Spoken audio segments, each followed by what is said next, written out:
very fancy field to salmon for breakfast for a long time. I hope something of this is useful. I think the part of co-production it falls down on is it's a coming together of different specialities. Background in psychotherapy, with medical psychology, and then I recently, about a year ago, I started with Great Ormond Street in staff education, specifically in healthcare simulation. Is anybody familiar with health simulation? So anyone who's, some of you may visit, what are your views on it? It's a really good way to embed learning to be kind of service to people. Yeah, that's the aim. I think it's just an incredible tool. I have my familiarity with actually with my husband, who's a paramedic, and for him it's just a safe space to train on some really complex. That's idea. I was going to say we're kind of using grad environmental scientists on the apprenticeship here to see as the 10 patients we had our health professional students in our university. Oh, great. So we get that interprofessional learning and benefits. Yeah. But those are kind of the aims of what it is, but lots of people also hate it. Because they have to rock up somewhere a bit different, and they go in and meet a high-tech mannequin, and they get in a clinical scenario where it's like Joe Blogs' stats have just decreased suddenly. You need to go in and act as if it's a real situation. Lots of people understandably find it very difficult, either it's because they feel it's not quite real life and it's supposed to pretend it's real life, or it's been part of their OSCE examination, they feel really heavily scrutinised, or they're just anxious because they don't know what's going to happen. So some of it's working with mannequins, some of it's conversational simulation, having difficult conversations, helping staff manage procedural anxiety, for example, practicing how you might talk about to families when death is a likely outcome in the course of room, for example. I think it's moving a little bit in this direction, but I know very little about that. But the point is, simulation is a bit anxiety provoking for the candidates or learners who come.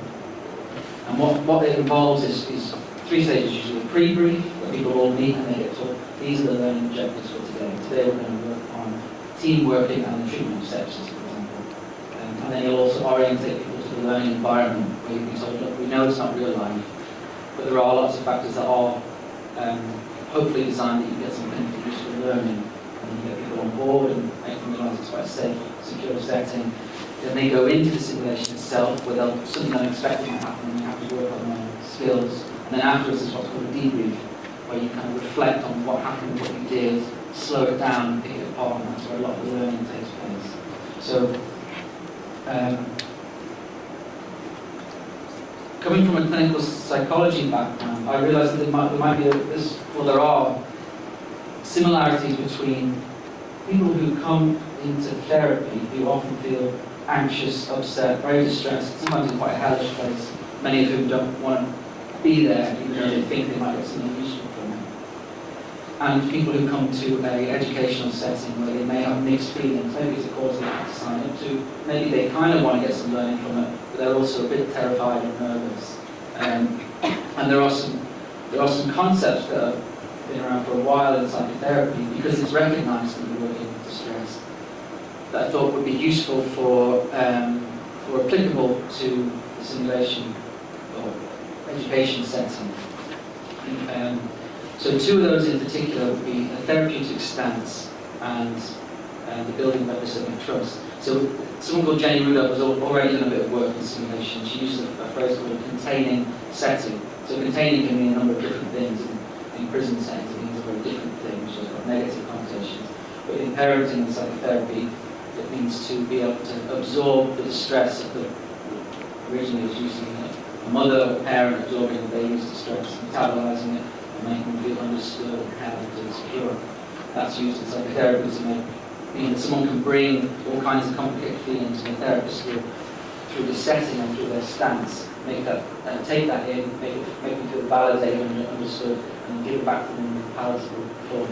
And Jenny Rudolph has talked about the idea of trying to create a pre-brief, the beginning of the simulation, of course, in a way that is the same thing, which means paying a lot more attention to the setting, how it happens, how the information is delivered, and to recognise that you are working with potentially emotive content, whether it's the emotive scenario, which is usually about an unwell child or Great Ormond Street, or it's because the learners you're with are potentially a bit stirred up or upset, or maybe they're coming from a busy shift, to try and do the same there. But there's been less emphasis in the research on what might be called a stance or a mindset or an internal frame of setting. So if anyone, this is just what we did actually, has anyone ever done mindfulness or anything like that? Okay. So there's all kinds of fancy metaphors. Your thoughts are like a leaf floating down the stream, or they're clouds going across the sky. But really key for what I'm trying to explain here is that you would have some kind of baseline. You would have a baseline of kind of benign attention. And in front of that baseline, you may notice all kinds of dramas that you may be pulled towards. A particular train of thought, or a particular feeling. And you continue to take a step back and notice what's coming to your mind and watch it leave again. In therapy, that would be called your stance. You would have a benign background stance, whatever it is. If you're doing cognitive behavioural therapy, you'd be told to be collaborative and focus on the patient's goals. And then you'll notice during the course of the session when you get pulled into deviating from that stance. So maybe if the patient doesn't want to engage, and you find yourself feeling really upset and angry, it's really important to notice that you've deviated from a collaborative stance, and you're about to speak from a different position, about to say, come on, let's get on with things, or maybe you feel disinterested before. So it's learning to be self-reflective and to notice. So in simulation, maybe the aim will be to have a background stance, or any kind of educational setting, a background stance of being collaborative, curious, and interested in the learner's goals. That could be your baseline, but it needs to be exactly that. And the reason that's important is because part of the process of delivering a pre-brief or getting people on board is, if it works well, opening yourself up to negative views and attitudes from the learners. So when people come in and you say, what are people's experiences of simulation? And some of them say, I just hate it. I think the doll is rubbish, it's not very realistic. Part of your mind will be screaming internally, that's a £50,000 man, it's not a doll. And sometimes you may end up speaking from a position of sarcasm or defensiveness, or even from a position of excessive positivity. No, it's going to be okay, don't worry about it, everything's going to be fine. If you recognise that you've been sort of thrown off a little bit, and you've deviated from your stance, you can start to reflect in a moment why that might be. Why might someone be kind of attacking the setting or attacking the situation here? Maybe it's because they feel a bit uncertain or nervous themselves, and then you can spend a bit more time lingering with that. So the key is to notice that when you're not being the educator you'd like to be, and rather than just completely disregard that and try and, I should be on better form here today, you should be thinking, maybe something is happening in the group here, or the attitudes of the group that's thrown me off. Why do I feel defensive? Why do I feel like I really need to encourage people? Maybe it's because something needs to be attended to in the group. And that links, 5 minutes ago, that links to the second concept, which is that of epistemic trust. I think I have these written down somewhere. Yeah. So, epistemic trust, and by the way, these are just, psychologists often come up with fancy concepts of things that people do anyway. So, many educators end up doing these things, but this is just to give a label to them. It's a willingness to relax your natural vigilance and take in new information, see it as relevant to you. So it comes from evolutionary and developmental theory, which is that we're bombarded with a sea of stuff, particularly with social media now. There's all kinds of stuff that comes your way. It's very difficult to disentangle what's relevant for you and what's not. And the theory in psychotherapy and in learning is you can engage people more if you first spend time meeting them where they are, or validating all their experiences before trying to get them on board. So if someone sat in the back of the class with their head down and then really not engaged, and you just start by kind of clapping your hands and say, come on, not clapping your hand, patronising, but the equivalent of clapping your hands, saying, come on, let's all get on board. You may never quite speak to the part of them that's not interested for some reason.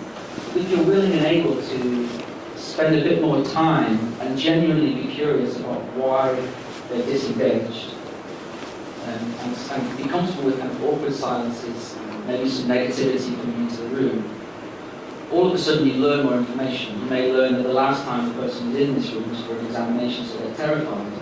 So being willing to go to a potentially anxiety-working place helps you find out some information. Maybe someone's very sceptical because they hate the idea of trying to act or something like that.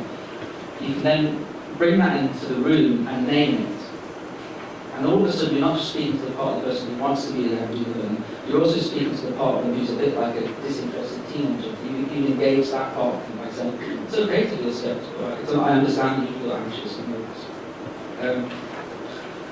And only then you start to embark on the process of what the learning objectives and goals will be. So we've tried this out. Don't worry about reading this. It's the tool we've been working on. Basically, we've assimilated all existing literature on debriefs from across the Google Scholar, really, various simulation publications, education publications, and then assimilate that with research, psychotherapeutic research into trust, the stance, and therapeutic attitude. And the main differences in how educators would be doing pre-research in an existing way would be to pay much more attention to negative attitudes towards the simulation of the education, to make people feel it's okay to have those negative attitudes, and to really spend deliberate time finding out why people may not be on board. It's let them know that you're on the same side of the fence as them. That doesn't need to be a reason for opposition to learning. And if you're going to genuinely open yourself up to negative experiences from learners, that means you also open yourself up to being on the receiving end of sort of potentially hostile or negative attitudes. Like someone may say, I just think it's rubbish, or don't want to be here. That's difficult as an educator. So then all of a sudden you have to start paying attention to the stance of the educator as well, what their attitude is. And the reason why that may differ, change practice outside of the simulation setting as well, is that some of the earlier talks are about developing networks, or about what was being on a good day, the best version of it. So I think if you're going to take seriously the idea of looking after staff health, you have to take seriously the idea that staff would often be on the receiving end of emotional distress. And there is an impact to this kind of work. I'm just talking about educational work, but these are nurses and doctors, so this applies even more so to people on the receiving end and close to death and dying. So I think it's only when you realise that people will be impacted by the work they do, and educators will be impacted by the emotional distress that may come up in the process of teaching, that you then realise that some care needs to be put into looking after them. So in the psychotherapy world, it's quite luxurious because supervision is built in. It's recognised that you're going to be beat up in the morning by your patient, and then you go back to your team in the afternoon, and you'll be able to sort of share some of that sort of built into training. That's not the case in medicine necessarily. It happens informally in the park or in the pub, but it's not factored into your day. I think if you realise you're going to have to, it's important for sustainable staff health to think about the impact of being with a mixed group of learners, all with a difficult patient.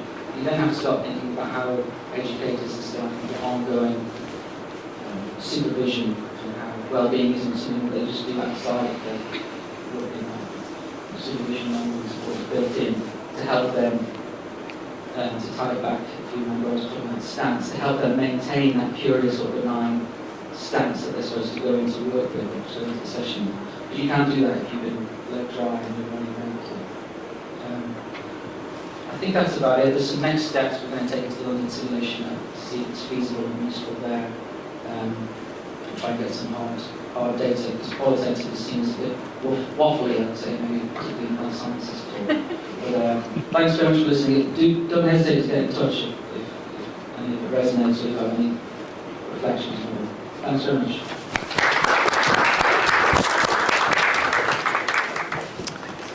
Thank you.